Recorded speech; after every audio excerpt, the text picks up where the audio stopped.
महारथी कर्ण को क्यों प्राप्त हुआ था सूर्यदेव का दिव्य कवच? इस बात को जानने के लिए हमें कर्ण के पूर्व जन्म के बारे में जानना आवश्यक है। तो चलिए आज हम आपको कर्ण के पूर्व जन्म की कथा सुनाते हैं।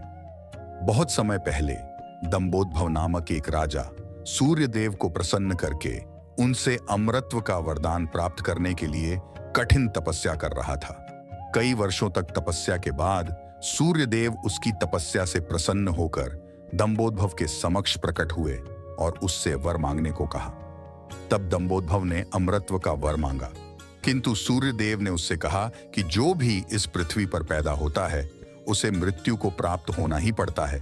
इसी कारण से वे अमरत्व का वरदान उससे नहीं दे सकते, इसलिए उससे कोई और वर मांगने को कहा। तब दंबोदभव ने बड़ी चालाकी से सोचकर यह वर मांगा कि सूर्यदेव उसे 1000 कवच दे, जिसे सिर्फ वही व्यक्ति भेद सके जिसने 1000 वर्षों तक तपस्या की हो। अगर उसे मेरा 1000 कवच तोड़ना हो तो उस व्यक्ति को 1000 बार 1000 वर्षों तक तपस्या करनी होगी, और अगर उसने एक बार भी मेरे कवच को तोड़ा तो उस व्यक्ति की मृत्यु तभी तुरंत हो जाएगी। अब सूर्यदेव उलझन में पड़ गए कि अगर उन्होंने यह वर दंबोदभव को दिया तो वह अवश्य ही इसका गलत इस्तेमाल करेगा, किंतु सूर्यदेव के पास दंबोदभव को यह वरदान देने के अलावा और कोई चारा नहीं था। इसीलिए उन्होंने दंबोदभव को यह वरदान दे दिया, और जिसका डर था वही हुआ। वरदान मिलने के तुरंत बाद दंबोदभव ने अपनी शक्ति का गलत उपयोग करना शुरू कर दिया और वो तीनों लोकों में उत्पात मचाने शुरू कर दिया, और उसके 1000 कवच होने के कारण उसको सहस्र कवच के नाम से वो जाना जाने लगा। उस समय प्रजापति दक्ष की पुत्री मूर्ति का विवाह धर्म से हुआ, जिससे नर और नारायण नामक 2 पुत्र पैदा हुए जो अत्यंत तेजस्वी थे। नर और नारायण भगवान शिव के परम भक्त थे और उन्होंने कई वर्षों तक उनकी तपस्या की थी। दोनों भाई बद्रीवन में रहते थे और एक दिन सहस्र कवच ने बद्रीवन पर आक्रमण कर दिया, जिसके कारण बद्रीवन के वासी नर और नारायण से सहायता मांगी।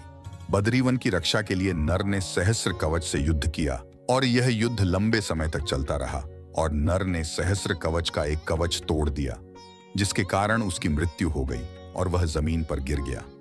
इसे देखकर सहस्र कवच हंसने लगा। तभी वहां पर नारायण आया और उसने अपनी तपस्या की शक्ति से नर को जीवित कर दिया। यह इसलिए भी संभव हुआ क्योंकि नर और नारायण की आत्मा एक ही थी, सिर्फ शरीर अलग अलग थे।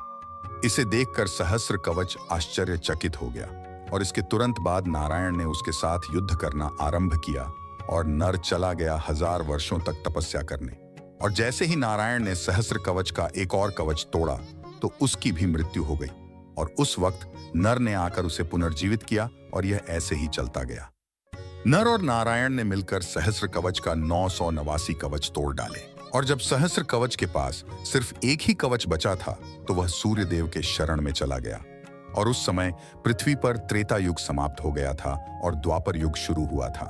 द्वापर युग में सहस्र कवच ने सूर्यपुत्र कर्ण के रूप में जन्म लिया, और नर और नारायण ने भगवान श्री कृष्ण और अर्जुन के रूप में जन्म लिया।